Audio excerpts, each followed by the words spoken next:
ছাত্রলীগ নাকি? না না, ছাত্রলীগ ছাড়া তো এত এত বড় সাহস তো পাওয়ার কথা না। নিষিদ্ধ হয়ে আছে, এরপর এখানে এসেছে। কে নিষিদ্ধ না ওরা? নিষিদ্ধ জিনিস এখানে আসবে কেন? আমাদেরকে 1 তারিখে নিষিদ্ধ করেছিলেন, আমরা 5 দিন গা ঢাকা দিয়েছিলাম। আপনাদের নিষিদ্ধ, আপনি যতদিন শুদ্ধ না হন ততদিন গা ঢাকা দিয়ে থাকবেন। পরশুদিন কি ঘোষণা দিয়েছেন দেখেছেন? যদি কোনো জায়গায় কোনো ডাকাত, চোর, ছিনতাইকারী, চাঁদাবাজ ধরতে পারেন, জায়গায় মেরে ফেলবেন, কোনো বিচার নেই। এরকমই হওয়া দরকার। যা আরম্ভ করেছে ওরা। আজকে আমি প্রশাসনের সাথে একজনের কথা বলছিলাম আসার সময়, বলছে এখন যে বিশৃঙ্খলাগুলো তৈরি হচ্ছে সব ওদের ভেতর থেকে আমাদের ভেতরে ঢুকতেছে, যেন এই সরকার ব্যর্থ হয়ে যায়। এই জন্য খুব সতর্ক থাকা লাগবে ভাই। এই ছেলে, এমন এক চড় দেবো না কানের নিচে, জায়গা মতো বসে পড়বেন আপনি। বিয়াদবের বাচ্চা, বিয়াদব। 14 বার কথা বলা লাগে, ভণ্ডামি করার জন্য আসে এখানে। এমনি মেজাজটা খারাপ হয়ে আছে, এরপরে যদি এত ডিস্টার্ব হয় কথা বোঝানো যায়। গতবার গাবতলী থেকে আসার সময় এই মাহফিলে আমি বের হয়েছিলাম, ওখান থেকে 9টা থেকে এই জায়গায় এসে 10টায় উঠবো, কিন্তু ওসি সাহেব আমার এমন তাড়া দিয়েছে, এক তাড়ায় প্রায় 1.5 কিলোমিটার শুধু দৌড়িয়েছে, তা মাঠের ভেতরে। এই আগস্টের 5 তারিখের পরে ওই ওসি সিরাজগঞ্জ গোল চত্বরে দেখা করেছে। রাত 2টার সময় আমি চা খাচ্ছি বসে, আমি, আব্দুল বারী রশিদি ভাই, এরপর হোসাইন আহমেদ, মাহফুজ, আরো 2 জন ছিল। এসে বলছো হুজুর মাফ করে দেন। কে ভাই আপনি? আমি ওই সেই গাবতলী থানার ওসি। আরে শয়তান, এইদিকে তোরাই তো খুঁজছি, কোথায় ছিলি এতদিন? বলছো হুজুর আমারে বদলি করে দিয়েছে, আমার নামে বিভাগীয় মামলা হয়েছে, আমি এখন কক্সবাজারে ওই টেকনাফে আসি চুরি করি, মাফ করবো, আগে টাকা ফেরত দেন। ওই দিন আমারে তো ধরতে পারেননি, গাড়িটা ধরিয়ে, ড্রাইভারে ধরিয়ে, আব্দুল বারী রশিদিরে ওর গাড়ি ধরিয়ে, আব্দুল সালামের গাড়ি ধরিয়ে আপনারা 1,13,000 টাকা নিয়েছেন। ওই টাকাগুলো ফেরত দেবেন, এরপরে আপনার মাফ হবে। হুজুর টাকা নেই, মাফ কিসের? 7 দিন সময় দিলাম, টাকা ফেরত দেওয়া লাগবে। টাকা ফেরত দিয়েছে 1 লাখ। পুলিশ যে টাকা ফেরত দেয় বাংলাদেশে মনে হয় এই প্রথম। তাছাড়া আপনি পেয়েছেন পুলিশ 10 টাকা ফেলে ছাড়ে না। আমি প্রথম জেলখানায় গিয়েছিলাম যখন থানার হাজতে ছিলাম, ওখান থেকে যখন জেলে নিয়ে যাবে কয়েকজন তো দেখতে গেছে, বের হওয়ার সময় আমার কাছে টাকা ছিল মাত্র 10 টাকা। আমরা বলছো টাকা, টাকা পাবো কোথায়? বলছে না আমরা জানি আপনাকে যারা দেখতে এসেছিল কিছু দিয়েছে। ওরে আল্লাহ, তো জিব্রাইল সব বলে দিচ্ছে। শেষে 10 টাকা দিলাম, তাও খুশি। যারা 10 টাকা বলেন তো পাওয়ার পরে আর ছাড়তে চাই না, তারা 1 লাখ টাকা ফেরত দিয়ে দিল। এ কি দেখেছে? আমার 13,000। হুজুর মাফ করে দিন। যা তোরে মাফ করে দিলাম, অন্তত লক্ষাধিক টাকা তো ফেরত দিল। তো সেই জায়গা থেকে আজকের এই ডোমন পুকুর। আমি এর আগেও 1বার না 2বার এসেছিলাম। ওই আপনাদের ওই যে কি এমপি ছিল একজন, বাবলু সাহেব, উনি থাকতে। এরপরে তো 3 বছর গেল ভেতরে, আসতে পারি নাই। গত বছর আসার চেষ্টা করেছিলাম। অনেকেই খারাপ ধারণা করেন দাওয়াত নিয়ে আসে না। না, আমার রেকর্ড বাংলাদেশে নেই। আমি হাসপাতাল থেকেও বলি যে দরকার হয় অ্যাম্বুলেন্সের জায়গা নেই, এটা ছাড়া আর মাদ্রাসার জায়গা নেই। কত মানুষ জানেন আমি আসতেছি, যা অবস্থা, এর চাইতে ডবল মানুষ বাইরে ঘোরাঘুরি করছে। জায়গা পাচ্ছে না, কি করবে? আপনারা এতটুকু জায়গায় দেন কেন? আরো বড় জায়গা দেবেন। এখন তো আর বাধা নেই, আছে? হ্যাঁ, কিয়ামত পর্যন্ত দেশে আর বাধা হবে না ইনশাআল্লাহ। যদি কেউ বাধা দেয় ওখানে ওরে বিসমিল্লাহি ওয়া আলা মিল্লাতি রাসূলিল্লাহ করে দেবে। মিনহা খালাকনাকুম, এ পড়ার দরকার নেই, একবারে দিয়ে দেবেন। কারণ ওরে আপনি মিনহা খালাকনাকুম পড়ে করবেন কি? ও তো এমনি জাহান্নামে যাবে। কোরআন বাধা দেয় যারা, একেবারে বাংলা কথা, কোরআন বাধা দেয় যারা, এরা কাফের। এটা সূরা হামিম 26 নম্বর আয়াতে আছে। যারা কোরআন শুনতে এসেও মন খারাপ করে চলে যায়, এরা মুনাফিক। সূরা নেসার 61 নম্বর আয়াতে আছে। কোরআন শুনলে যারা আনন্দ পায়, এরা মুমিন। সূরা আনফালের 2 নম্বর আয়াতে আছে। এর চাইতে আর দলিল কি আমি বেশি করতে পারবো? আল্লাহর চাইতে এত সুন্দর দলিল দুনিয়ায় কেউ দিতে পারে না। সম্মানিত উপস্থিতির সামনে বসা যারা আছেন, মুসলমান ভাই এবং বোনেরা, প্রশাসনের ভাইরা, প্রাণপ্রিয় বগুড়াবাসী, পর্দার আড়ালে আসে আমার সম্মানিত মা এবং বোনেরা, সবাইকে নিয়ে আজকে আল্লাহর দরবারে শুকরিয়া জানাচ্ছি। মাত্র আর একটা দিন আছে, গুরুত্বপূর্ণ একটা মাস আমাদের সামনে ছায়া ফেলতে যাচ্ছে, রমজানুল মোবারক। রমজান শব্দের শাব্দিক অর্থ হচ্ছে পুড়িয়ে ফেলা, শেষ করে দেওয়া, নিঃশেষ করা। এই আপনারা এদিকে তাকান, কি পোড়াতে এসেছে? আজকে একটা ভিডিও দেখছিলাম, কারা যেন বানিয়েছে, কাওয়া কাকুকে নিয়ে আসতেছে একজন সাজিয়ে, কাওয়া কাকুর আগমন, পাশে যারা আছে ওরা বলছে জ্বালিয়ে দেন, পুড়িয়ে দেন। একটা কথা হইল, তার মানে ওরা কি জ্বালাতে পোড়াতে আসে রমজানের মতো? আর রমজান এসেছে আমাদের অপরাধ গুলো জ্বালিয়ে দিতে। আমাদের যে সমস্ত অপরাধ আছে আল্লাহ রাব্বুল আলামিন রমজানের মাধ্যমে সব জ্বালিয়ে পুড়িয়ে সারখার করে দিতে চান। পৃথিবীতে আল্লাহ যত নিয়ামত মানুষকে দিয়েছেন, আমরা আজকে দুইটা ফরজ আদায় করব। আজকে একটা ফরজ বিষয় জানবো, আর একটা সব ফরজের বড় ফরজ কোনটা ওইটা জানবো। এই কথা বুঝতেছেন? একটা হচ্ছে ফরজ, আর সব ফরজের ভেতরে বড় ফরজ। এই দুইটা বিষয় আজকের আলোচনায় আমরা ক্লিয়ার করে বাড়ি যাব। কারণ 500 ফরজ আছে কোরআনে কারিমে, তার ভেতরে আজকে কয়টা জানা হবে বলেন তো? আরো জোরে বলেন। দুইটা। এ মাদ্রাসার সম্মানিত অধ্যক্ষ, হাজারো আলেমের উস্তাদ এখানে বসে আছেন। এরপরে যিনি আলোচনা রাখলেন আপনাদের বগুড়ার সন্তান মাওলানা আব্দুল সালাম, অন্যান্য সম্মানিত ব্যক্তিবর্গ। সবচাইতে গুরুত্বপূর্ণ হচ্ছে শাহরু রমাদান, এই সেই মাস যার নাম রমজান। আল্লাযী উনজিলা ফীহিল কুরআন, যে মাসে আল্লাহ কোরআনে কারীম নাজিল করেছেন। আমি এখান থেকে কয়েকটা প্রশ্ন নিলাম। 1 নম্বরে, রমজান 1500 বছর আগে ছিল না? ছিল না? কিন্তু দাম ছিল না। সফরের যেমন দাম, রজবের যেমন দাম, শাবানের যেমন দাম, ঠিক এইরকম একটা দাম ছিল রমজানের। তো কিসের জন্য এত মর্যাদা বেড়ে গেছে? কোরআনের। বলেন বলেন। আল্লাযী উনজিলা ফীহিল কুরআন, যেই মাসে আল্লাহ কোরআন নাজিল করেছেন। সুতরাং এখানে একটা বিষয় পরিষ্কার, রমজানের কোনো মূল্য না, মূল্য কোরআনের। বলেন না কেন? বিয়ে দেওয়া যারা বরযাত্রী যায়, 1000 বরযাত্রী নিয়েছে, মাত্র বর 5 জন। কয়জন? 5 জন বর গেলে বিয়ে হবে? এই আপনারা কথা বলেন, কি সমস্যা? কি চুপ করেন না? এরা ইবাদত চলছে এখন, ইবাদতের মতো। নামাজ একটা ইবাদত, নামাজে দাঁড়িয়ে এদিক ওদিক একটু হালকা তাকানো যায়, একটু হালকা গল্প করা যায়। তো ওইটা যদি না যায়, এখানে যাচ্ছে কোন কায়দা? এখান থেকে যান, লাগবে না, বসুন। বগুড়াবাসী, আল্লাহ রাব্বুল আলামিন কোরআনে কারিমে এই আয়াতের সাপোর্টে আরো কিছু আয়াত আমরা দেখেছি তাফসীর ইবনে কাসিরে। ইন্না আনজালনাহু ফি লাইলাতিন মুবারাকা, অবশ্যই আমি আল্লাহ কোরআনে কারিমকে আপনার প্রতি নাজিল করেছি একটা বরকতময় রজনীতে। কি বরকত তৈরি করেছিলাম? আমি যে বললাম 1500 বছর আগে মাত্র কোরআনে কারিম নাজিল হওয়া, এর আগে হাজার হাজার কোটি কোটি বছর আগে দুনিয়া তৈরি, তখনও আল্লাহর কোরআন ছিল না? ছিল না? অবশ্যই ছিল। কোরআনে কারিম আমাদের এখানে ছিল না? ছিল লৌহে মাহফুজে। প্রথম রমজানে আমার আল্লাহ প্রথম আসমানে এটা নাজিল করেন। ওখান থেকে 27শে রমজান বলে আমরা যেটা জানি, শবে কদরে। ইন্না আনজালনাহু ফি লাইলাতুল কদর, অবশ্যই কোরআনে কারিম আমি নাজিল করেছি লাইলাতুল কদরে।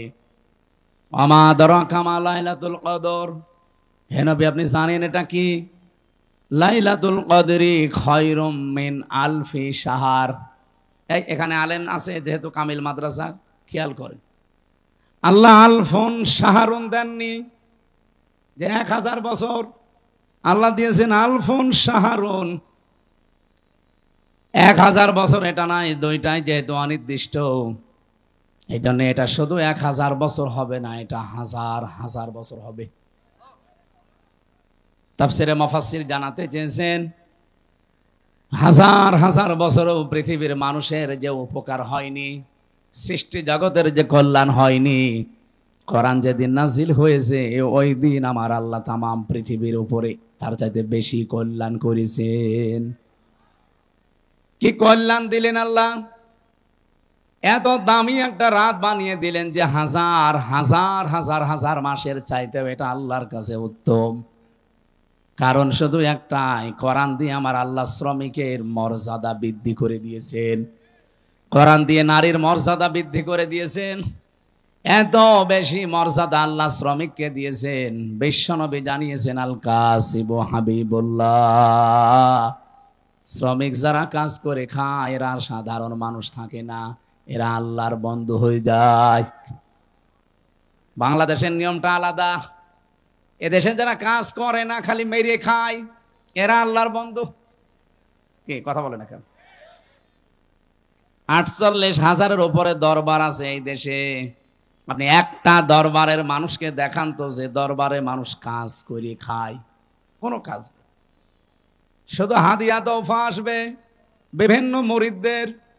সাতক্ষীরায় আমি এক পীর পেয়েছিলাম, ওনার 12,000 নাকি মুরিদ, প্রত্যেকবার বছরে 2 বার করে অনুষ্ঠান দেয়। বলেন তো, যদি 10 টাকা করে এক একজন মুরিদ দিয়ে যায়, 12,000 মুরিদ, বছরে 2 বার দিলে যা টাকা উঠবে, ওর জীবনে আর কিছু করা লাগবে ওই বছরে। 48,000 এটা যে সরকারি জরিপে বলছিলাম, বাইরে আরো বেশি আছে। আমি যেটা এখান থেকে আপনাদের জানাতে চাই, এই যে হাজারো দরবারগুলোতে কোনো কাজ কামের ব্যবস্থা নেই, খালি মানুষ বসে খাবে এই চিন্তা করে। অথচ মানুষকে আল্লাহ বানিয়েছে এই কঠোর পরিশ্রম করার জন্যে। লাকাদ খলাকনাল ইনসানা ফি কাবাদ, অবশ্যই আমি আল্লাহ মানুষকে বানিয়েছে কঠোর পরিশ্রমের মধ্য দিয়ে। বিজ্ঞান জানিয়েছে মায়ের জরায়ুতে যখন সন্তানটা পড়ে, তার মানে বাবার এই বীর্যটা 1 ফোঁটা যখন পড়ে, 1 ফোঁটা বীর্যের ভেতরে কমপক্ষে 40 লাখ আমির হামজা তৈরি হতে পারে। ওখান থেকে তারা প্রতিযোগিতা করে, দৌড় দিতে আরম্ভ করে। ফি করারিম মাকিন, যেটা মায়ের সুরক্ষিত জায়গা, ওই পর্যন্ত যেতে কত প্রতিযোগী শেষ পর্যন্ত পায়ের সাথে ধাক্কা লেগে হয়তো পড়ে যায়, মায়ের জরায় দেওয়ালের সাথে ধাক্কা লেগে পড়ে যায়। ওই পর্যন্ত পৌঁছায় হয়তো 1 জন, 2 জন, 3 জন, 5 জন, 7 জন, 13 জন পর্যন্ত। বলেন তো, আমরা প্রত্যেকে কিন্তু এই প্রতিযোগী ছিলাম। জীবনটা শুরু হয়েছে আমাদের কঠোর পরিশ্রম দিয়ে। মায়ের জরাও পর্যন্ত কেউ যেতে পারে না। আমার বোন, আমার ভাই যারা আমার সাথে ছিল সব পেছনে পড়ি মারা গেছে। আমি হামজা একা ওই ফি করারিম মাকিন, সুরক্ষিত এই জায়গা পর্যন্ত আল্লাহ আমারে পৌঁছিয়ে দিয়েছে। ওখান থেকে শুরু করে 40 দিন, এরপরে 40 দিন, এরপরে 40 দিন, এভাবে 6 মাস পর্যন্ত একটা মানুষের ভেতরে ক্ষুধা আসে না। 6 মাসের পরে যখন ক্ষুধার উদ্রেক দেখা দেয়, রব্বুল আলামিন মায়ের মাসিক অসুখ বন্ধ করে তখন নাভির সাথে তার যোগ করে দেয়।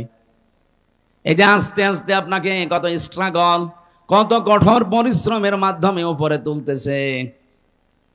এরপরে যখন পৃথিবীতে আপনি আসেন, এরকম একটা চাপ খেয়ে আসা লাগে। যারা নর্মাল ডেলিভারিতে আসে, এমন একটা চাপ দেওয়া হয় মায়ের জরায়ুতে, কান, মুখ, নাক যা আছে বিভিন্ন জায়গা দিয়ে কিন্তু বদ রক্ত বের হয়ে চলে যায়।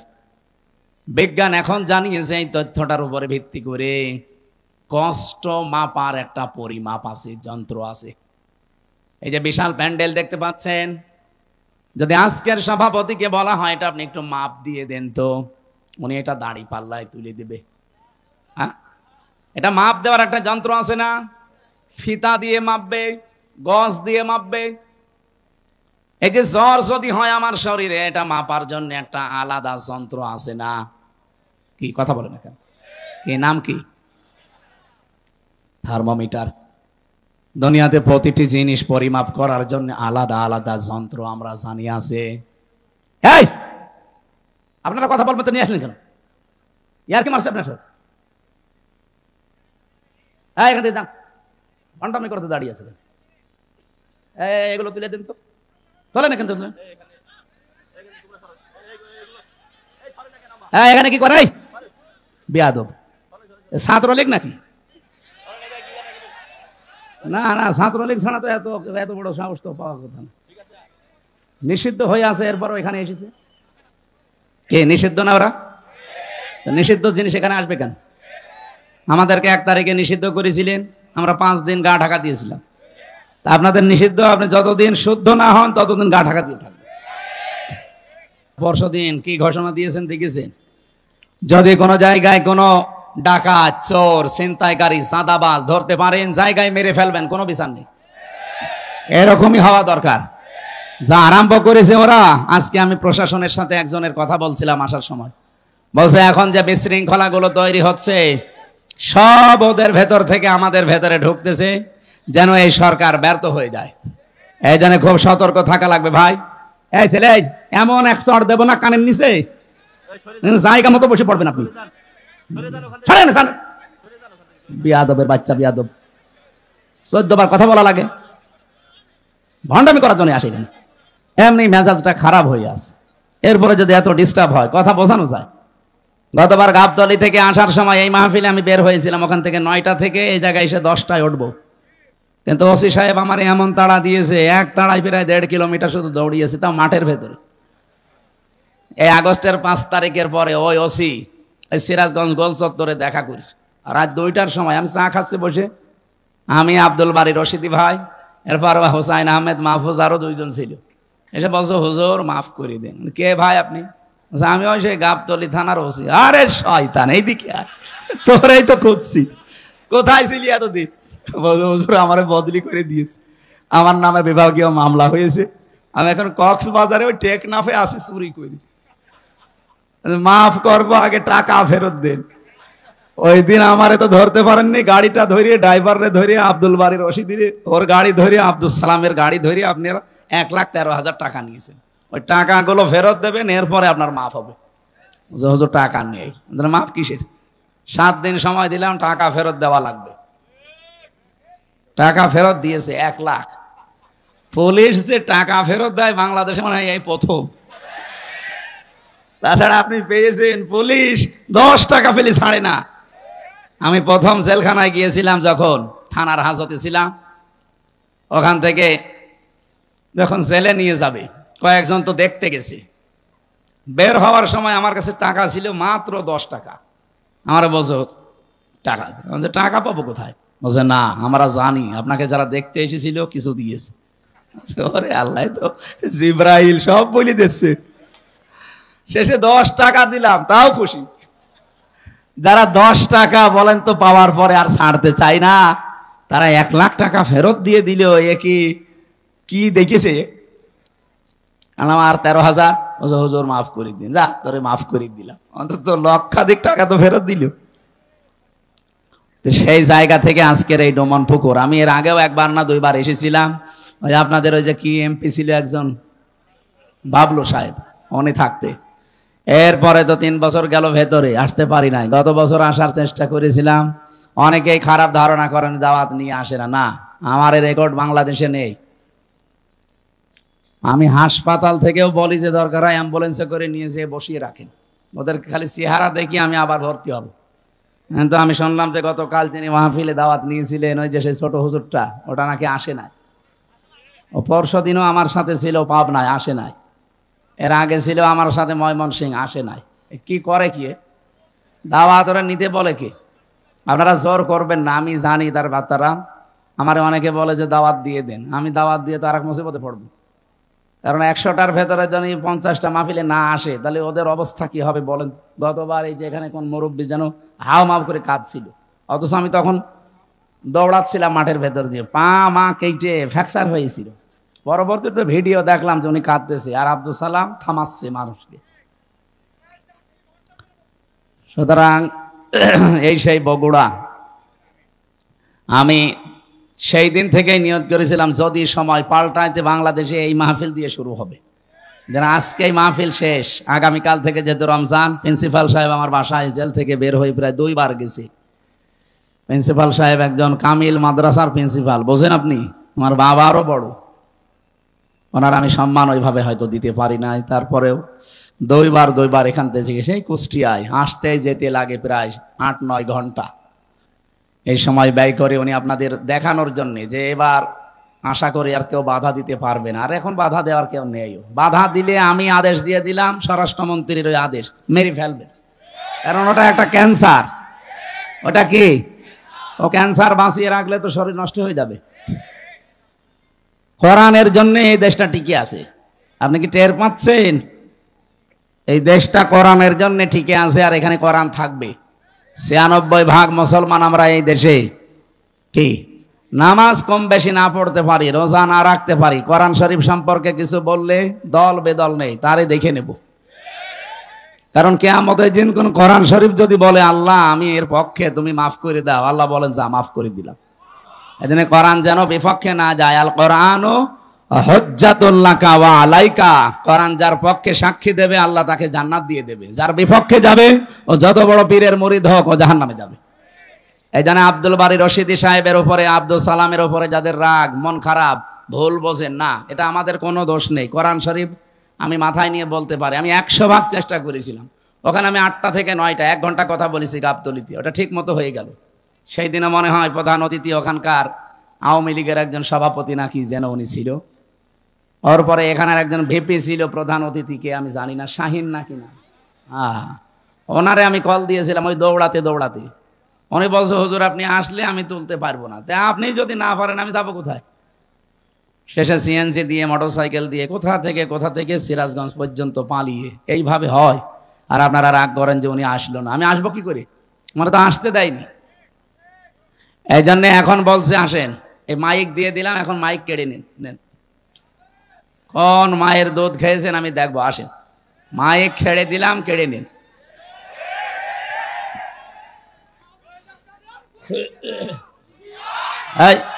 এখন ওইটা নেই যেহেতু বলার দরকার নেই, 2700 পালিয়েছে। আমি সেদিন মালয়েশিয়া ছিলাম, দেখি ওরা তো আর ওই যে সাহেব পাড়ায় ওঠে না, সব হোটেলে বসে বসে নিচতলায় দেখলাম চা খাচ্ছে। কি গো? বলছো হুজুর আমরা আগেই পালিয়েছি। কেন সাহেব পাড়ায় উঠবেন না? ওখানে উঠে মায়ের খাবো, সব তালা লাগানো, ওখানে উঠতে পারবো না। এদেশে বাংলার জনগণ আছে, পিটিয়ে ভর্তা বানিয়ে ফেলবে। কি করলেন আপনি বলেন? 15.5 বছর যায় মারিং কাটিং করলেন, এখন নিজেও খেতে পারেন না, আমাদেরকেও খেতে দিলেন না। কি কথা বলেন না কেন?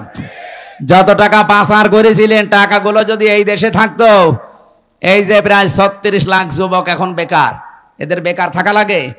বাইরের দেশে যারা রাস্তা ঝাড়ু দেয়, টয়লেট পরিষ্কার করে, রুটি বানায়, আমি নিজে দেখেছি।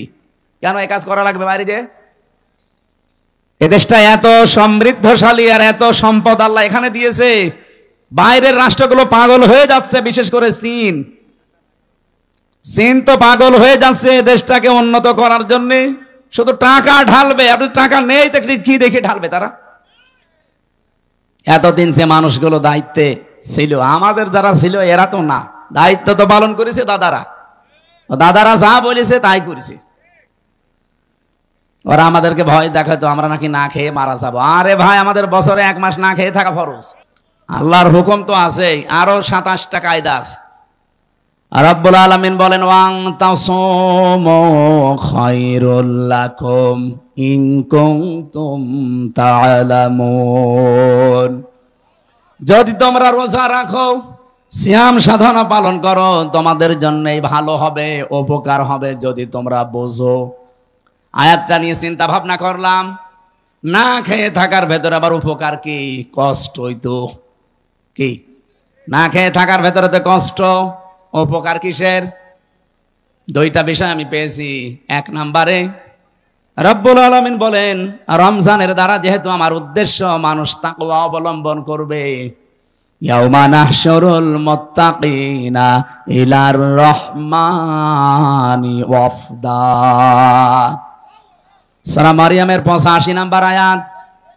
কিয়ামতের ওই ময়দানে যখন লক্ষ কোটি কোটি মানুষেরা হাজির হবে, ওই ময়দান থেকে কিছু মানুষকে আল্লাহ আলাদাভাবে অতিথি বানিয়ে রায়ান নামক দরজা দিয়ে প্রবেশ করাবে। তারা হচ্ছে মুত্তাকি। বলেন তো রোজা রাখার দ্বারা উদ্দেশ্য কি? মুত্তাকি। বলেন বলেন। এর পরের আয়াতে দেখেন, অনাসুকুল মুজরিমিনা ইলা জাহান্নামা ওয়িরদা। রব্বুল আলামিন বলেন যারা পাপিষ্ঠ এদেরকে আমি আল্লাহ তৃষ্ণার্থ, ওয়িরদা মানে তৃষ্ণার্থ, ক্ষুধার্ত অবস্থায় ধাক্কা দিতে দিতে জাহান্নামের দিকে নিয়ে যাব। আমি চিন্তা করলাম ওয়িরদা দিল কেন আল্লাহ? এমনিতেই ধাক্কা দেন, আমি জাহান্নামে পড়ে যাই, আবার আমাকে দুর্বল করবেন, তৃষ্ণার্ত করবেন, ক্ষুধার্ত অবস্থায় নিয়ে যাবেন কেন? আমার ছোট্ট মাথায় এসেছে এখান থেকে পৃথিবীতে আল্লাহ রোজা দেওয়ার পেছনে যত কারণ, তার অন্যতম কারণ ধনীদেরকে আল্লাহ বোঝাতে চায় যে না খেয়ে থাকলে কি হয় দেখ। যেহেতু মানুষেরা অনেকেই না খেয়ে থাকে, ক্ষুধার্ত থাকে, তৃষ্ণার্ত থাকে, তাদের ওই দুঃখ কষ্ট যন্ত্রণায় ধনীদেরকে আল্লাহ বোঝানোর জন্যই রোজা দিয়েছেন। এই রোজা যারা রাখে নাই, এই মুজরিম, এই পাপিষ্ঠদেরকে আল্লাহ এমন ধাক্কা দেবে যখন ক্ষুধার্ত এবং তৃষ্ণার্ত থাকবে। বলেন নাউজুবিল্লাহ। রোজা রাখার দ্বারা 3 নাম্বার উপকার যেটা, মানুষ যেহেতু মুত্তাকি হবে, দুনিয়ায় যেহেতু মুত্তাকিদের অনেক কষ্ট হয়, এই জন্য মুত্তাকি মানুষগুলো শুধু চোখ বন্ধ করতে দেরি হবে। ওয়া উজলিফাতিল জান্নাতু লিল মুত্তাকিনা গায়রা বাঈদ। রব্বুল আলামিন বলেন আমার মুত্তাকি বান্দাদের দুনিয়ার জীবন শেষ হলে ওদের আর কোনো কষ্ট নেই, এমনকি জান্নাতেও হেঁটে যাওয়া লাগবে না। উজলিফাত এ শাব্দিক অর্থ হচ্ছে নিকটবর্তী করে দেবে আল্লাহ। আপনাকে জান্নাত ডাক দিয়ে কাছে নিয়ে তারপরে ঢোকাবে, আপনাকে হেঁটে জান্নাতে যাওয়া লাগবে না। গায়রা বাঈদ, দূরে থাকবে না, জান্নাত আপনার একেবারে কাছাকাছি আল্লাহ পাক পৌঁছিয়ে দেবে। জান্নাতের নিয়ম হচ্ছে জান্নাতের কোনো দরজা বন্ধ থাকে না। হাত্তা ইযা জাউহা ওয়া ফুতিহাত আবওয়াবুহা ওয়া ক্বাল। এই আয়াতটা আমি জেলখানায় যেয়ে বুঝেছি। এর আগে আমি বহু তাফসির পড়েছি, আলেম যারা আছেন তাদেরকে বলছি। এবার আপনারা হয়তো এটা জেনেছেন কিনা আমার জানা নেই। জেলে যাবার পরে আয়াতটা আমার কাছে ক্লিয়ার হয়েছে এইভাবে, আল্লাহ পাক জাহান্নামের যত জায়গায় বর্ণনা দিয়েছেন কোরআনে, জাহান্নামের দরজাগুলো বন্ধ থাকবে এই কথা আছে। জাহান্নামের দরজা কি থাকে? সব বন্ধ থাকে সব সময়, 24 ঘন্টা অলওয়েজ। এইটা পেয়েছি আমি। হাত্তা ইযা জাউহা ফুতিহাত আবওয়াবুহা, এখানে মাঝখানে ওয়া নেই। আল্লাহ পাক বলেন জাহান্নামের ফেরেশতারা যখন ধাক্কা দিতে দিতে ওকে জাহান্নামের গেটে নিয়ে যাবে, জাহান্নামের দরজা তো সব সময় বন্ধ থাকে। যিনি দারোয়ান ফেরেশতা আছে, মালিক দায়িত্বে, তিনি দরজা খুলে দেবে। প্রবেশ করার সঙ্গে সঙ্গে আবার দরজা আটক হয়ে যাবে। কিন্তু জান্নাতের দরজা কোনো সময় আল্লাহ বন্ধ রাখে না, 24 ঘন্টা ওপেন রেখে দেয়।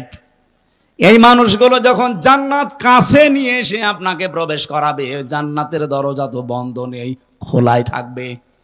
জেলখানায় গিয়ে আজটা বুঝলাম এইভাবে। আমি এর আগে জানতাম না যে জেলখানা এভাবে 24 ঘন্টায় বন্ধ থাকে, কিন্তু এখন দেখলাম যে জেলখানা কিন্তু 24 ঘন্টা তালা লাগানো। যখন কাউকে নিয়ে যায় তালা খুলে ভেতরে ঢুকিয়ে দেয়, আবার যখন ভেতর থেকে আসবে কেউ, বের হলে আবার বন্ধ করে দেয়। জাহান্নাম আল্লাহ কিন্তু 24 ঘন্টা পাহারাদার দিয়ে বন্ধ করে রাখে দরজা। জান্নাতি মুত্তাকি বান্দাদের যে বর্ণনা বলছিলাম, এদের যেন কষ্ট না হয়, এজন্য জান্নাত কোনো দূরে থাকবে না, একেবারে কাছাকাছি নিয়ে এসে দেবে আল্লাহ। 27টা উপকারের কথা আমি তাফসিরে মাযহারিতে পড়েছি। আমি আলেমদেরকে বলছি নোট করে আপনি নিজে মানুষকে শোনাবেন। 1 নম্বরে উপকার হচ্ছে, মাত্র 2017 সালে এটা আবিষ্কার হয়েছে, অটোফেজি। নাম শোনেননি? যেই বিজ্ঞানী এটা আবিষ্কার করেছে ইউশোনারি ওসামি, এর বাড়ি জাপানে। চিকিৎসা বিজ্ঞানের উপরে গবেষণা চালিয়ে একটা নোবেল পর্যন্ত পেয়েছে, নোবেল পুরস্কার। 2017 সালে উনি চিন্তা ভাবনা করেছে মানুষের এই শরীর নিয়ে। পুরা বডির ভেতরে 2 কোটির উপরে কোষ তিনি পেয়েছেন। কত কোষ পেয়েছেন? 2 কোটি। কিন্তু এই 11-12 মাসে একাধারে মানুষ যখন খাবার খেতেই থাকে তখন ওই পাশাপাশি কিছু কোষ তৈরি হয়। ওই কোষগুলো শরীরের এই 3.5 হাত বডিতে 2টা ক্ষতি করে। 1 নম্বরে আপনার শরীরে হয় ক্যান্সার হবে, নাই টিউমার হবে। বিজ্ঞান এখন 5.5 কেজি রক্ত পেয়েছে আমাদের শরীরে। এই 5.5 কেজি রক্তের ভেতরে 5 প্রকার ক্যান্সার হয়, আর টিউমার হয় 3 জাতির। হয়তো কোনোটা ফুলে ওঠে, কোনোটা ভেতরে থাকে, কোনোটা ফলেও না, ভেতরেও থাকে না, রক্তের সাথে আস্তে আস্তে মিশে যায়। এই যে কোষ যেগুলো বৃদ্ধি হয়েছে 11-12 মাস ধরে, এইগুলোর কারণে এই সমস্যাটা তৈরি হয়। চিন্তা করলেন কিভাবে এই কোষ থেকে মানুষকে মুক্ত করা যায়। তিনি 13 বছর একাধারে গবেষণা করেছিলেন। সর্বশেষ তার গবেষণা এটাই এসেছে যে 12 মাসের যদি একটা মাস কেউ দিনের বেলা না খেয়ে থাকতে পারে 29 কি 30 দিন একাধারে, তাহলে আসল আল্লাহ যে কোষ দিয়েছিলেন 2 কোটি, বাকি যে কোষগুলো বৃদ্ধি হয়েছে ওই কোষ যখন কিছু খেতে না পায় তখন ওই পাশেরটা খাওয়া আরম্ভ করে। আল্লাহর দেওয়া কোষগুলো, এই অটোমেটিক তৈরি হওয়া কোষগুলোকে খেতে খেতে 30 দিনে পোড়াটা সাবাড় করে ফেলে। 30 দিন যদি একাধারে খেতে থাকে ওর শরীরে অতিরিক্ত আর একটা কোষও বাকি থাকে না। তার মানে কোষ যখন অতিরিক্ত নেই, আপনি ক্যান্সার থেকে বেঁচে গেলেন, আপনি টিউমার থেকে বেঁচে গেলেন। চিন্তা করছে এই তথ্যটা পৃথিবীর কোন ধর্মে আছে কিনা দেখি।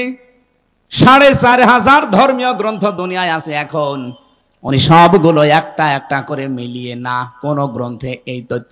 সর্বশেষ মুসলমানদের ধর্মীয় গ্রন্থ কোরআন, এইটা তিনি পেয়েছেন। পাবার পরে দেখেন যে এখানে আছে 30 দিন আল্লাহর বান্দারা 1 বছরে না খেয়ে থাকবে। এই তো পেয়েছি আমি যা মনে করেছিলাম। 13টা বছর আমি গবেষণা করে যা পেয়েছি, মুসলমানদের ধর্মীয় কিতাবে এটা অনেক আগেই দেওয়া আছে। আল্লাহ পাক যে বলেন তাসামু খায়রুল লাকুম ইন কুনতুম তা'লামুন, অবশ্যই রোজা রাখলে তোমাদের উপকারী হবে যদি তোমরা এটা বুঝতে পারো। যেহেতু বিজ্ঞানী এখন বুঝেছে, তথ্য আমরা পেয়ে গেছি, এজন্য ফামাং শাহিদা মিনকুমুশ শাহরা ফালিয়াসুম, তোমাদের ভেতরে কেউ যদি রোজার মাস একবার পেয়ে যায় আল্লাহ বলেন অবশ্যই সে যেন রোজা রাখে। এটা কিন্তু গত বছর যারা আদায় করেছে এবছরে অনেকে কবরে চলে গেছে। এবছর আমরা যারা কালকে থেকে পেতে যাচ্ছি, হেলায় খেলায় নষ্ট করেন না, রোজাটা অবশ্যই আপনি রাখবেন। অনেক গরিব মানুষ আছে বলে হুজুর আমারও রোজা রাখা লাগবে, আমি ভ্যান চালাই। আরে বেটা, অভাবী মানুষের অভাব দূর করার জন্যই তো রোজা দরকার। কারণ রোজার দ্বারা আল্লাহ যেটা মানুষকে তৈরি করে দিতে চায় তার নাম কি? তাকওয়া। বলেন বলেন, আরো জোরে বলেন। কোরআনে কারীমের সূরা বাকারার 183 নম্বর আয়াত আমরা পড়েছিলাম। এদিকে তাকান। রাব্বুল আলামিন বলেন ইয়া আইয়ুহাল্লাযীনা আমানু কুতিবা আলাইকুমুস সিয়াম, ওহে যারা ঈমানের দাবি করো তাদেরকে বলছি আমি কিন্তু রোজার বিধানটা লিখে দিলাম। কি করলাম? পৃথিবীর কোন বিধান আমি লিখে দিলাম এমন কথা কোরআনে আপনি পেয়েছেন? আরেকটা আছে, কুতিবা আলাইকুমুল কিসাস, কিসাসের বিধান লিখে দিলাম। কুতিবা আলাইকুমুল কিতাল, কিতালের বিধান আমি লিখে দিলাম। এই 2টা ছাড়া পড়া কোরআনে আমি কোন বিধান আল্লাহ লিখে দিয়েছেন পাইনি। হ্যাঁ পেয়েছি, ওগুলো আল্লাহ ফরজ করেছেন, এজন্য সেখানে ফারদ ওয়াজ পাবেন, ফারদুন। কিন্তু রমজানের ব্যাপারে আল্লাহ কথা বলতে গিয়ে বলেন কুতিবা আলাইকুমুস সিয়াম, আমি কিন্তু লিখে দিলাম সিয়ামকে। আজকের এই জমিনটা যদি আমি সভাপতি সাহেবকে বলি যে স্যার আপনাকে আমি দিয়ে দিলাম, কোনো দাম আছে আমার এই কথার? বলেন বলেন। যদি এটা সই স্বাক্ষর করে দলিল করে স্ট্যাম্প করে বলি এই যে নেন, এ জমির দাম এখন 1 বিঘা 20 লাখ, এই কথা বলেন না কেন? ব্যক্তি তো একই, আগে দিয়েছিলাম মুখে মুখে, এখন আমি দলিল করে লিখে সই স্বাক্ষর করে দিয়ে দিলাম, দাম হয়ে গেছে আকাশ আর পাতাল। আগেরটা কোনো মূল্যই ছিল না, পরেরটার মূল্য 20 লাখ। কথা বলেন ঠিক কিনা? রব্বুল আলামিন বলেন আমি রোজা তো তোমাদের জন্য ফরজ করেছি ফারদ ওয়াদ দিয়ে না, কাতাবা দিয়ে। আমি কিন্তু লিখে সই স্বাক্ষর করে দিয়েছি। এত দামি বিধান এটা আমি আল্লাহর কাছে। পৃথিবীর অন্যান্য বিধানগুলো আমি দুনিয়ায় নাজিল করেছি জিবরাইলকে দিয়ে, আর রোজাটা নাজিল হয়নি, এটা আমি আল্লাহ নিজে আমার রাসূলকে আরো সে নিয়ে উপহার দিয়েছি। বিশ্বনবী মুহাম্মদুর রাসূলুল্লাহ 50 ওয়াক্ত নামাজ পেয়েছিলেন। ভালো করে শুনবেন, আমি বলার জন্য বলছি, শোনার জন্য শুনবেন না, এখানে কিছু নেওয়া লাগবে। 50 ওয়াক্ত নামাজ পেলেন তিনি, 6 মাস রোজা পেলেন, আনন্দে আসছিলেন। প্রতিমধ্যে হযরতে মুসা নবীর সাথে দেখা। হযরতে মুসা ডাক দিয়ে বলেন, ইয়া রাসূলুল্লাহ, আপনার মর্যাদা আমার চাইতে বেশি, কিন্তু অভিজ্ঞতা আপনার চাইতে আমার বেশি, কারণ দুনিয়ার জীবন আমি পার করে এসেছি। আপনি তো জানেন না বাস্তবতা কি। আপনার উম্মতের যা অবস্থা, 60-70 বছরের বেশি ছাড়া বাঁচে না, আর আমার উম্মত 1500 2000 বছর হায়াত পেয়েছে। ওরা পাহাড় কেটে বাড়ি বানিয়েছে, এত শক্তিশালী ছিল। একমাত্র একটা রোজা ছিল বছরে, আর একটা মাত্র নামাজ ছিল 1 ওয়াক্ত সারা দিনে। তাই আমার উম্মতরা পড়তো না। আর আপনার উম্মত এত ওয়াক্ত নামাজ দিয়েছে, 6 মাস রোজার আপনি আনন্দ করেন, পারবে না। আপনি যান আল্লাহকে একটু কমান। উনি 1 বার 2 বার 3 বার 4 বার 9 বার ফেরত পাঠিয়েছিলেন। প্রতিবার 5 ওয়াক্ত করে আল্লাহ কমিয়েছেন, 5 নং 45 ওয়াক্ত। হযরতে মুসা বললেন না, হবে না, আরেকবার যান। বিশ্ব নবী বলেন, হে ভাই মুসা, কি বলেন আপনি? আল্লাহ আমারে দিতে চান আর আপনি বলেন কমান, আমার লজ্জা করছে, আমি আজ যেতে পারবো না। আমার উম্মতের ব্যাপার আমি জানিও, পড়বে কি না পড়বে আমি দেখবো, আমি আর যাব না।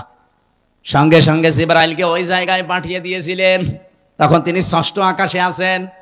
রব্বুল আলামিনের ফেরেশতা জিবরাইল এসে বলে, ইয়া রাসূলুল্লাহ, আল্লাহ আমাকে পাঠিয়েছেন 2টা বিষয় জানানোর জন্য।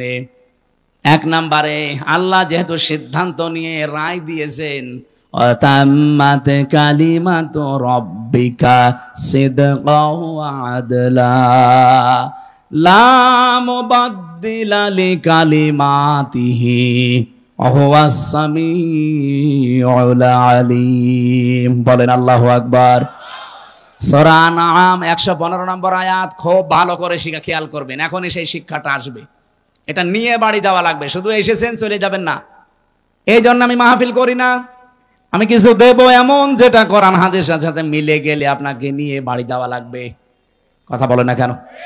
এখানেই রেখে চলে যান, তাহলে আপনার ওয়াজ শুনতে আসার দরকার কি? বলেন তো, বাড়ি নিয়ে যাবেন কিনা? এই বাড়ি নিয়ে যাবেন না? আওয়াজ পাওয়া যাচ্ছে না, যাবেন? রব্বুল আলামিন 1 নম্বরে বলেন, আমার কোরআনে যত তথ্য আছে সব সত্য। 2 নম্বরে, যত তথ্য আছে সব ইনসাফপূর্ণ। 3 নম্বরে, আমার কথা কোনোদিন রদ বদল হবে না, পরিবর্তন হবে না। আল্লাহর কথা যেহেতু পরিবর্তন নেই, আপনি বারবার এসেছিলেন, এর জন্য আপনার কনসিডারের কারণে আল্লাহ কমিয়ে দিয়েছেন। আল্লাহ যেহেতু ওটা লিখে ফেলেছেন একবার, ওটা আর পরিবর্তন রদ বদল হয় না। আপনার উম্মতদেরকে বলে দেবেন, যদি তারা 5 ওয়াক্ত নামাজও সঠিকভাবে শিক্ষা নিয়ে পড়তে পারে, আর 1 মাস রোজা যদি হক আদায় করতে পারে, আল্লাহ পাক তাদেরকে 6 মাস রোজা রাখা 50 ওয়াক্ত নামাজ পড়ার সওয়াব দিয়ে দেবে। সেই উম্মত আমরা, সেই রোজা আমাদের সামনে।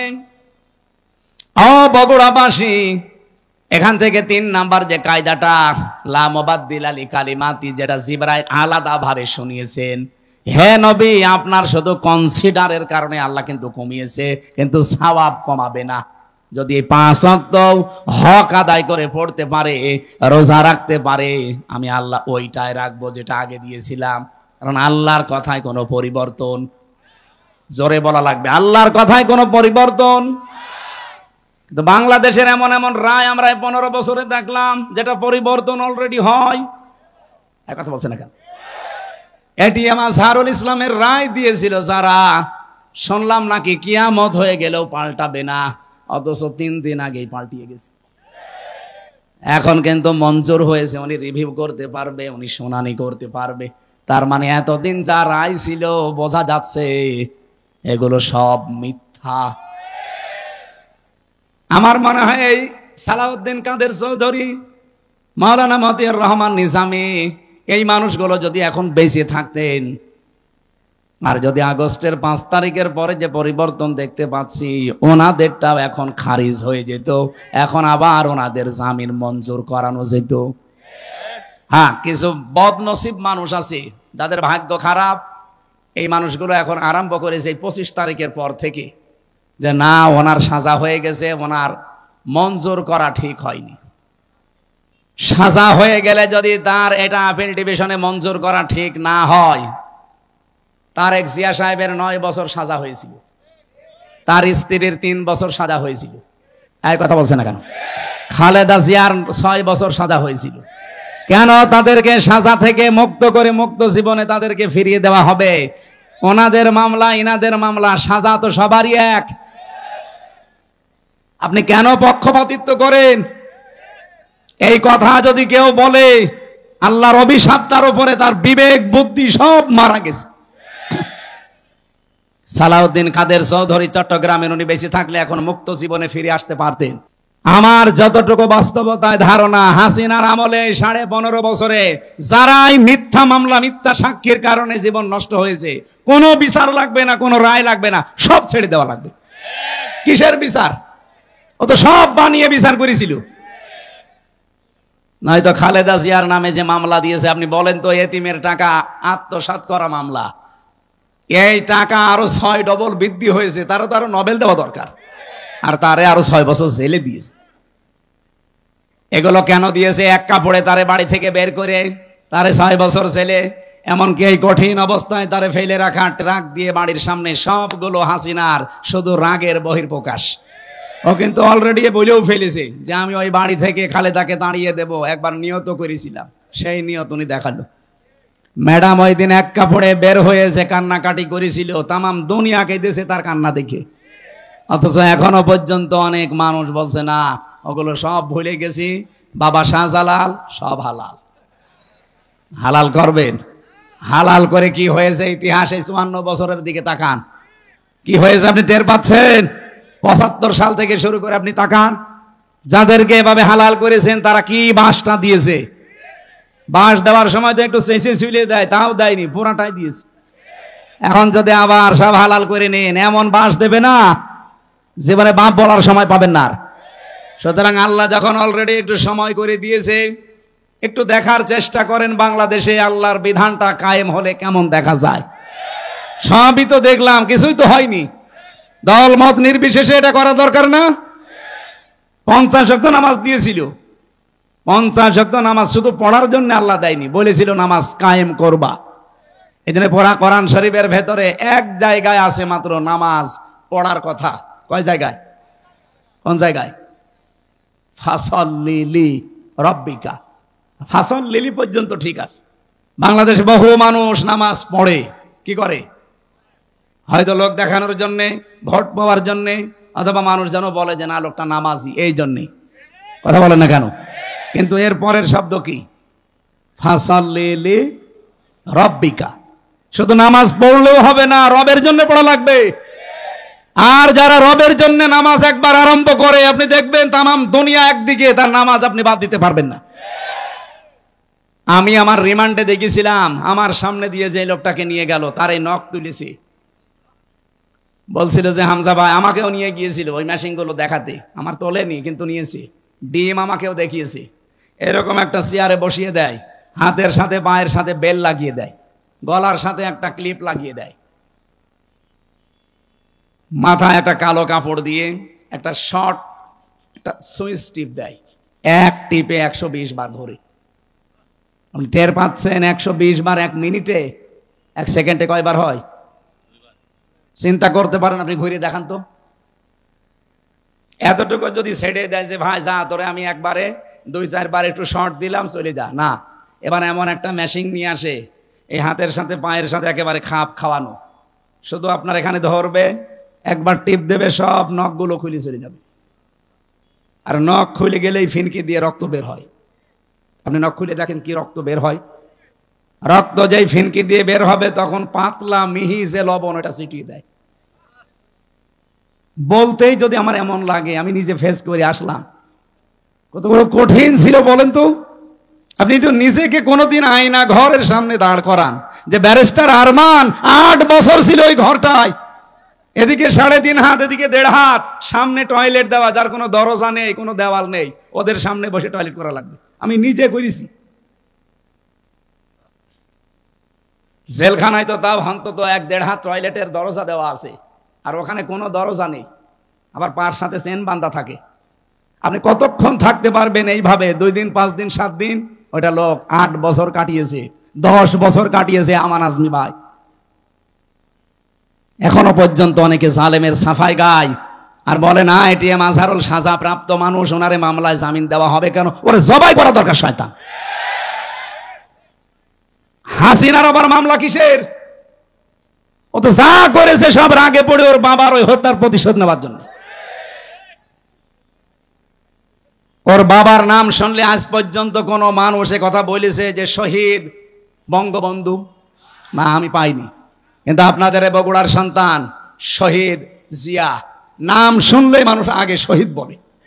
কেন? এমনি এই শব্দটা তো খেলাচোরা জিনিস না যে যাত্রার নামের সাথে লাগিয়ে দেবেন। শহীদ হওয়া কত বড় দামি জিনিস আল্লাহর কাছে জানেন? শহীদরা মরে গেছে কথা বলাও নিষেধ, শহীদরা মরে গেছে ধারণা করাও নিষেধ। কত দামি শব্দ! এই জন্য আমরা শহীদ বঙ্গবন্ধু আজ পর্যন্ত কারো মুখে শুনি না, কেউ বলেও না। হ্যাঁ, এতটুকু বলে যে ওনারে ওইভাবে মারা ঠিক হয়নি, ওনারে টুকরো টুকরো করার দরকার ছিল। কিন্তু শহীদ জিয়ার নাম শুনলে আপনি বলেন, নাম শুনলে আগে মানুষ শহীদ বলে। উনি যে কাজটা করে দিয়েছিলেন আরাফাতের ময়দানে, ওনার জীবনে কি কবুল হবে না হবে আমি জানি না, তবে এই কাজটা আমার মনে হয় আল্লাহর ভালো লেগেছে। লক্ষ লক্ষ মানুষ সেখানে যে ছায়ায় আশ্রয় পায়, আমি নিজেও সে আশ্রয়ে ছিলাম ছায়ায়। মন থেকে এমনি দোয়া আসে, আল্লাহ এই ছায়াটা যিনি দিলেন তৈরি করে, তার মাথার উপর তোমার কুদরতের ছায়া তুমি দিয়ে দিও। আরাফাতের ময়দানে হাজিরের দোয়া আল্লাহ ফেরত দেয় না, কবুল হয়। লক্ষ লক্ষ হাজিরা এই দোয়া করে শুধু ওই নিম গাছের জন্য, কবুল হবে না? আমিও মন থেকে লোকটার জন্য শ্রদ্ধা এবং সম্মান নিয়ে দোয়া করি, আল্লাহ যেন শহীদ জিয়াকে শহীদ হিসাবে কবুল করেন এবং তাকে যেন মাফ করে দেন। বলেন আমিন। এই জিয়া পরিবারটা আপনারা জানেন একটা মাজলুম পরিবার। তার একটা ছেলেকে মেরে ফেলেছি, বউটাকে জেলে রেখেছিল, একটা ছেলে তো বাইরে। কত বড় কঠিন পরিস্থিতি পার করলো।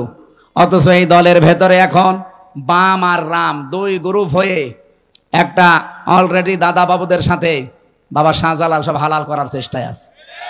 আর একটা গ্রুপ যেটা ডানপন্থী, এরা এত কঠোর, কোনো ভারত না কোনো পাকিস্তান না, এই দেশ চলবে আমাদের নিজেদের ভোটে।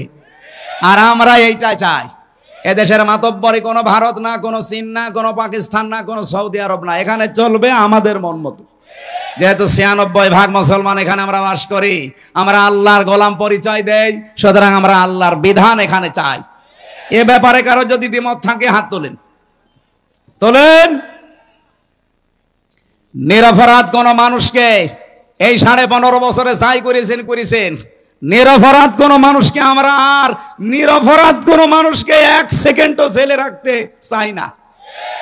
এই জন্য 15.5 বছরে যারা মিথ্যা মামলার আসামি, যারা মিথ্যা সাক্ষীর জন্য জীবনটা শেষ করে দিল, আমরা চাই কোনো বিচার করার দরকার নেই।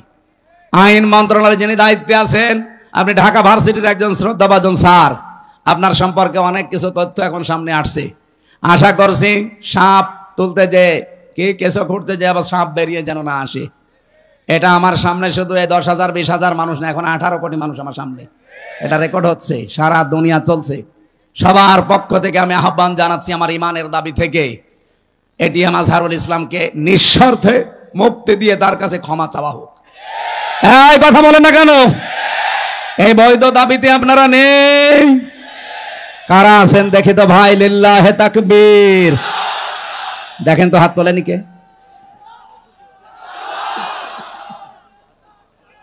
আলহামদুলিল্লাহ।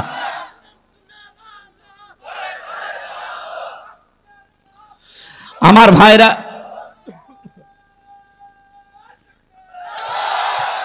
আমি কিছু লাগবে না সামা, আমি কথা তুলেছিলাম লা মুবাদদিলা লিকালিমাতিহি, আল্লাহর কালামের কোনো পরিবর্তন নেই। বাংলাদেশের কালামগুলো যে পরিবর্তন এখন হয়ে গেল, এটার দ্বারা আজ আন্তর্জাতিক যে বিচার ব্যবস্থা আছে কি কি পরিগণিত হচ্ছে এই দেশটা আপনি বলেন। সারা বিশ্ব থেকে দেখেন ধিক্কার আসবে যে এই যে বানানো বিচার ব্যবস্থা ট্রাইব্যুনাল সবগুলো একজনের আদেশে চলেছে, আর ওনাকে আদেশ দিয়েছে ওনার দাদারা। কথা বলেন না কেন? কি মান থাকলো দেশের? আমাদের দেশটা ডুবিয়ে ফেলেছে একেবারে। সারা দুনিয়া থেকে এখন কিন্তু কথা অলরেডি আসতেছে যে তাহলে এটিএম আজহারুল ইসলামকে যদি সত্যি এখন রিভিউ মঞ্জুর করে, তাহলে এর আগের গুলো ওই রকমই ছিল। এটা তো সব দেখছি বানানোই ছিল। ট্রাইব্যুনালও বানানো, বিচারপতিও বানানো, সাক্ষীও বানানো, প্রসিকিউটর বানানো। এই কথা বলছেন এখন যিনি বাদী মামলার তিনিও বানানো। কারণ যাদেরকে সাক্ষী দেওয়ার জন্য নিয়েছে, শুনলাম নাকি একজন সাক্ষীর বয়স, উনি জন্মই নিয়েছে 1974 সালে আর সাক্ষী দিয়েছে 1971 সালে। তার মানে পেটের ভেতরেও আসে নাই, তখনই সাক্ষী দিয়ে ফেলেছে। এটা যে পুরা একটা বানানো শখ ছিল, এ দেশের মানুষ এখন একেবারে 100 ভাগ বুঝে ফেলেছি। আল্লাহর নবীর এই হাদিস থেকে যে বর্ণনা দিচ্ছিলাম, 6 মাস রোজা কিন্তু লিখিত ছিল। কোন রদ বদল আছে? বলেন বলেন। আল্লাহ পাক বলেন আপনার উম্মতদেরকে আপনি দ্বিতীয় এইটা জানাবেন, সত্যি ওরা যদি 1 মাস হক আদায় করে রোজা রাখতে পারে, আমি আল্লাহ পাক গ্যারান্টি দিলাম 6 মাস রোজা রাখার পুরা সওয়াবে আমি দিয়ে দেব। এখন হক আদায় করে এই রোজাটা কি? বিশ্বনবী বলেন মান সামা রমাদানা ঈমানা ওয়া ইহতিসাবান গফিরা লাহু মা তাকদ্দামা মিন যামবি। এদিকে তাকান, এখানে শিক্ষা আছে। যে ব্যক্তি রোজা রাখে রমজান মাসে ঈমান এবং ইহতিসাবের সাথে, এটা কি? দুইটা বিষয়ে হাদিস আমরা সেই জন্মের পর থেকে শুনেছি, কিন্তু কোনোদিন চিন্তা ভাবনা করেছেন এখানে কি দিয়েছেন আল্লাহ। যে ব্যক্তি রমজানের রোজা রাখে দুইটা জিনিস নিয়ে, এদিকে তাকান। এখানে কথা বলেন কেন? পরে পরে একটু পরে পরে, আগে এই দুইটা শুনিয়ে তারপরে যাবেন। আমি আপনাকেও জিজ্ঞাসা করবো, প্রিন্সিপাল সাহেব আপনাকে বলা লাগবে, এতদিন পড়াচ্ছেন, এই দুইটা বলা লাগবে। কেউ যদি সত্যিই রমজান মাসে রোজা রাখে কয়টা জিনিস সামনে নিয়ে? বলেন বলেন। 1 নম্বরে ঈমান। কিসের সাথে? এখন প্রশ্ন আসতে পারে আমার ঈমান তো আছে, আমি তো ঈমানের সাথে রোজা রাখি না। আপনি কি ঈমান যদি দাবি করেন যে আমার ঈমান আছে, মাস্ট বি আপনাকে ঈমানের আগে একটা কাজ করা লাগবে। ওইটা যারা করে না তাদের ঈমান টেকে না। ফামায়াকফুর বিত্তাগুত ওয়া ইউমিন বিল্লাহ, আল্লাহ পাক নিজে বলেন সূরা বাকারা 256 নম্বর আয়াতের মাঝের অংশে আছে, কেউ ঈমান আনতে চাইলে তার প্রথম কাজ হবে সে যেন তাগুতকে ছেড়ে দেয়। তাগুত কাকে বলে? তাগুতের অর্থ 4টা।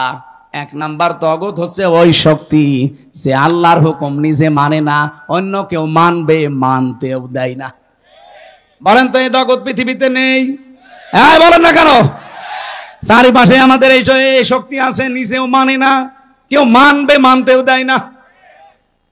2 নম্বরে তাগুত শয়তান। 2 নম্বরে কি? 3 নম্বরে তাগুত মানুষের তৈরি করা আইন। এটা আপনার ঘা লেগে গেল না? আমি কি গোপন করে দেব? না, গোপন করার জন্য আসি না, আর গোপন করলে আমার ওয়াজ শোনাও জায়েজ নেই। সুতরাং মানুষের তৈরি করা আইন যারা দুনিয়ায় প্রতিষ্ঠা করার কাজ করেন, আপনি কিন্তু তাগুত। আপনার ঈমান এখনো আনাই হয়নি। আর আপনার এই যে ঈমান দিয়ে আপনি রোজা রাখবেন, রোজার যে পরবর্তী শব্দ গফিরা লাহু মা তাকদ্দামা মিন যামবি, আপনার সব অপরাধ আল্লাহ মাফ করে দেবে। দেবে কি করে? আপনি তো রোজা রেখেছিলেন ঈমান ছাড়া। আপনি কি মনে করেন যে পৃথিবীর অন্যান্য ধর্মে যারা আছে তারা রোজা রাখে না?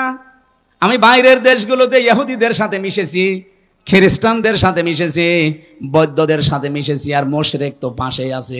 এদের সাথে তো পিরায় পিরায় দেখা হতো আগে। কারণ এই বাংলাদেশের ছাড়া আমার বেশি অনুষ্ঠানগুলো ভারতে হয়েছে, আশপাশে কোনো প্রদেশ আমার বাকি নেই। এই জন্য আপনাদের চাইতে ওদের সাথে আমার মেলামেশা বেশি আছে।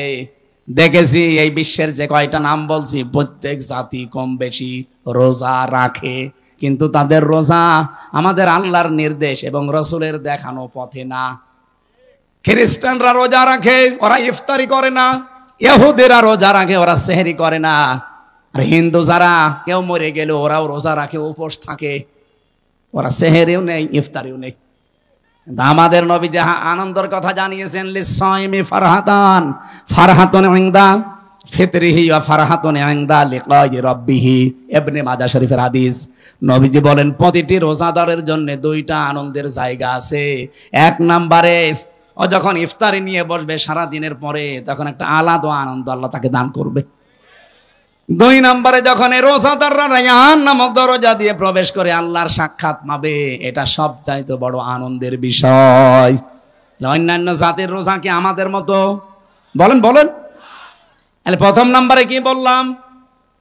রোজা রাখতে হলে আপনাকে এক নম্বরে ঈমান আন, ঈমানের সাথে। আর ঈমান আনতে হলে আগে আপনাকে তাগুত ছাড়া লাগবে। যারা আল্লাহর বিধান মানে না, মানতে দেয় না, এটা মাইনাস।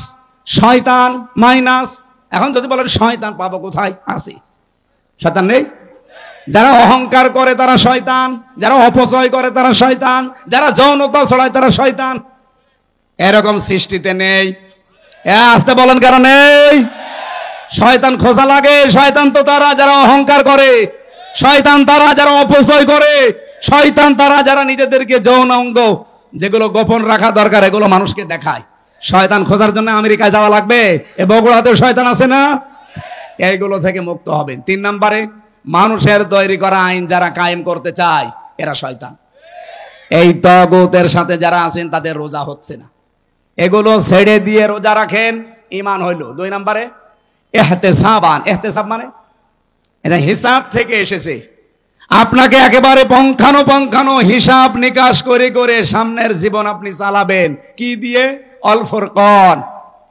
কোরআনের 55টা নাম আছে, তার একটা নাম হচ্ছে ফুরকান। নাম কি?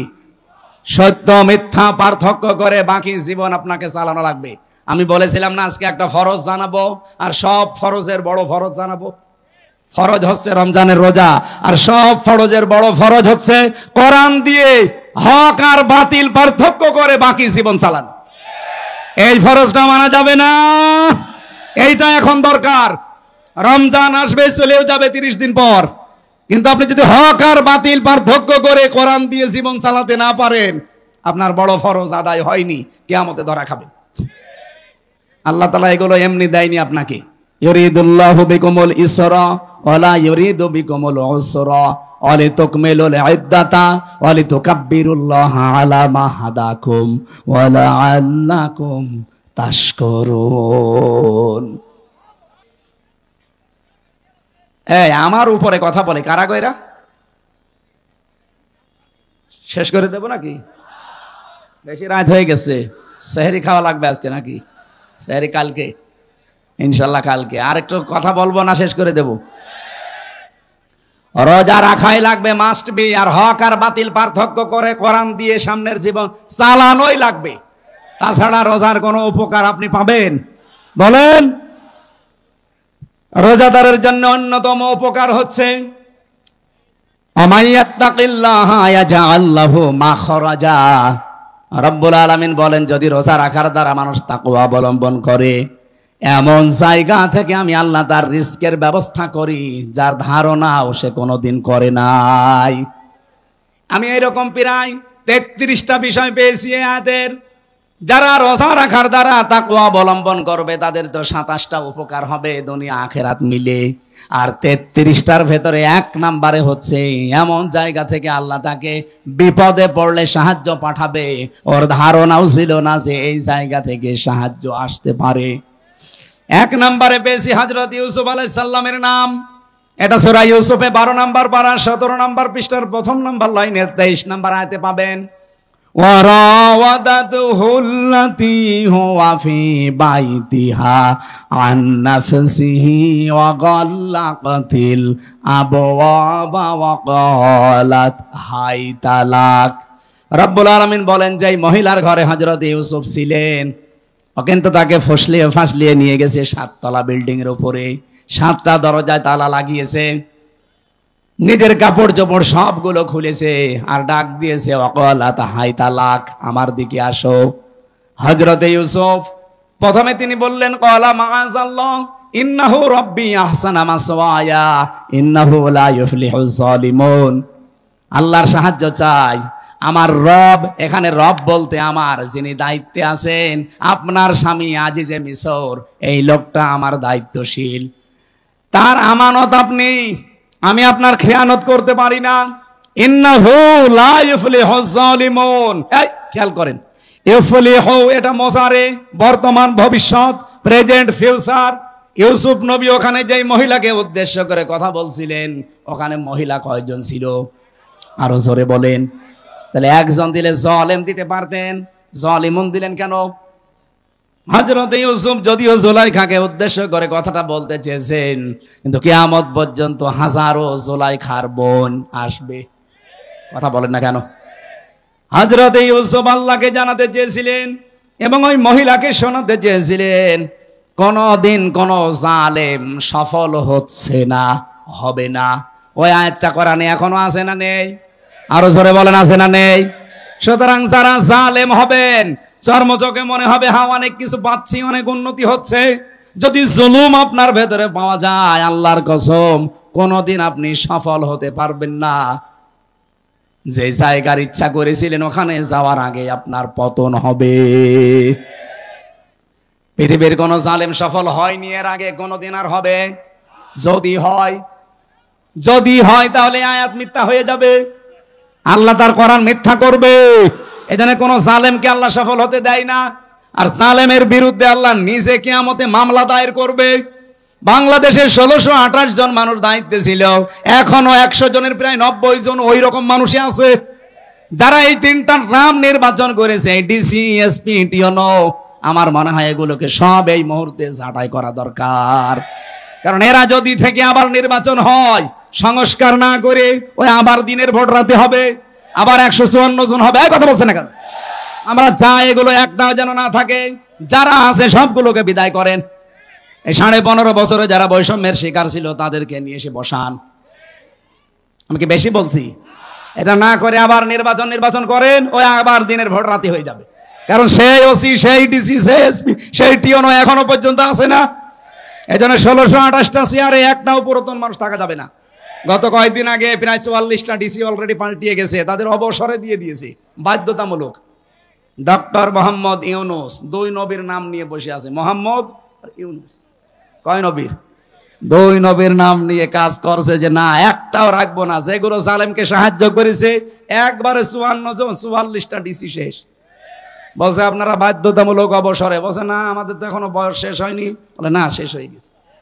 নির্বাচনের আগে হাসিনা যেমন করেছিল, চাচা এরশাদের কাছে যে বলছে আপনি অসুস্থ, বলছে কই আমি তো ভালো। না আপনি অসুস্থ, চলে হাসপাতালে ভর্তি করে একটা ইনজেকশন দিয়ে শুয়ে রেখেছে, থাক। আমার মনে হয় এইটাই করা লাগবে। এই 1628টা যারা আছে একটাও আমরা দেখতে চাই না। আমি নাম নিলাম না, পাশের জেলা নাটোরের সর্বোচ্চ পর্যায়ে যিনি দায়িত্বে ছিলেন, উনি বৈষম্যের শিকার হয়ে 15.5 বছর ওএসডি হয়েছিলেন। পরবর্তীতে এসে একটা দায়িত্ব পেয়েছে, ওনার সাথে আমি গোপনে কথা বলছিলাম। উনি বলছিল হুজুর এখনো পর্যন্ত 100 জনের 90 জন ওই শয়তানরাই আছে। আপনারা আমরা চিল্লা পাল্লা করে কি ওগুলো পাল্টানো লাগবে কি? 9 দফার ভেতরে সংস্কার একটা নেই? কথা বলেন না কেন? আমরা চাই একটাও যেন না থাকে। নির্বাচনের আগে সব পাল্টাতে হবে, সব পাল্টিয়ে এরপরে নতুন মানুষ দিয়ে নির্বাচন করেন। এদেশে যারা যাবে তাদেরকে আমরা ওয়েলকাম জানাবো, কিন্তু জালেম হবেন না। যদি জুলুম করেন, হানিফের বাড়ির দিকে তাকান, কুষ্টিয়ার। জুলুম করার কারণে তার বাড়ি মাটির সাথে মিশে যায়নি, ওর পায়খানার প্যান পর্যন্ত মানুষ খুলে নিয়ে চলে গেছে। এজন্য আগামীতে যারা আসবেন চেয়ারে বসবেন, যদি জুলুম করেন কারো উপরে, 5 বছর পরে দেখবেন আপনার বাড়িও শ্মশান হয়ে গেছে। গতকালকে ঝিনাইদহ ছিলাম, বলছো হুজুর এই জায়গায় হিরণ চেয়ারম্যানকে পিটিয়ে মারার পরে ন্যাংটা করে পেছনে বাঁশ দিয়ে খাড়া করে রেখেছিল। সেই জায়গাটা দেখলাম। হিরণ চেয়ারম্যান কত অত্যাচার করেছে নারী পুরুষের উপরে, সে জুলুমের প্রতিশোধ 5 তারিখে একেবারে বিকালে 1 ঘন্টার ভেতরে মানুষ পিটিয়ে মেরে ফেলেছে জায়গায়। এরপরে আবার টাঙিয়ে রাখছে, ও রাস্তার মোড়ে টাঙিয়েছে, আবার পেছনে দিয়েছে বাঁশ, আর ওই ছোট ঠ্যাং কেটে ফেলেছে। কি অপমান বলেন! কারণ জালেমদের উপরে রাগ কার? আল্লাহর নিজের। আল্লাহ বলেন আমি নিজে মামলা দেব, ইন্নামাস সাবিলু আলাল্লাযিনা ইয়াজলিমুনা নাস। জালেম যারা ওদের বিরুদ্ধে আমি নিজে মামলা দায়ের করব। বাংলাদেশে আমার যাদের উপরে হাসিনার মামলা ছিল কেউ খালাস পায়নি। তারেক জিয়া থেকে শুরু করে খালেদা জিয়া থেকে শুরু করে এটিএম আজহারুল, আমির হামজা, মামুনুল হক, দেখেন হাসিনা যার বাদী সবগুলো জেল খেটেছি। কারণ সর্বোচ্চ যিনি, তিনি বাদী হলে আপনি আর যাবেন কার কাছে? আর কিয়ামতে যিনি সর্বোচ্চ কে? উনি বলছে আমি বাদী হব মামলার, আপনার কোন উকিল দাঁড়াবে? এই জন্য আমরা যেন জালেম হয়ে না যাই। ইউসুফ নবী এইটা ইঙ্গিত দিয়েছিলেন, ইন্নাহু লা ইফলিহুজ জালিমুন, জালেম দিতে পারতেন, জালিমুন দিয়েছেন। সুতরাং আপনি আমার এই কাজ করবেন না। এটা বলার পরে আমি তাফসিরে খাজেনের ভেতরে পড়েছি, জুলাইখা সঙ্গে সঙ্গে নিজের শরীরের যত কাপড় ছিল প্রায় সবগুলো খুলে ফেলেছি, নেংটি ছাড়া। নেংটি ছাড়া সব খুলে ফেলে যখন সামনে এসেছে, ইউসুফ নবী নিজের চোখের উপরে হাত দিলেন, কিন্তু মানুষ হিসাবে তার ভেতরেও চাহিদা নেই। কি আপনি আয়াতের পরবর্তী আয়াত দেখবেন, 24 নম্বর আয়াত সূরা ইউসুফের, ওয়ালাকাদ হাম্মাত বিহি ওয়া হাম্মা বিহা। জুলাইখা যেমন কাপড় চোপড় খুলে জেনা করার জন্য রাজি, ইউসুফও রাজি। কি প্রিন্সিপাল সাহেব ঠিক আছে এটা? না না মানে ঠিক আছে, আপনি আর বাংলা অর্থ নিয়ে আসেন। ওয়ালাকাদ হাম্মাত বিহি ওয়া হাম্মা বিহা, ইউসুফও রাজি, জুলাইখাও রাজি। না মানে আপনি আমার সাথে বেশি বোঝেন। আপনি কোন কোরআন শরীফ নিয়ে আসেন, বাংলা তো এটাই লেখা আছে।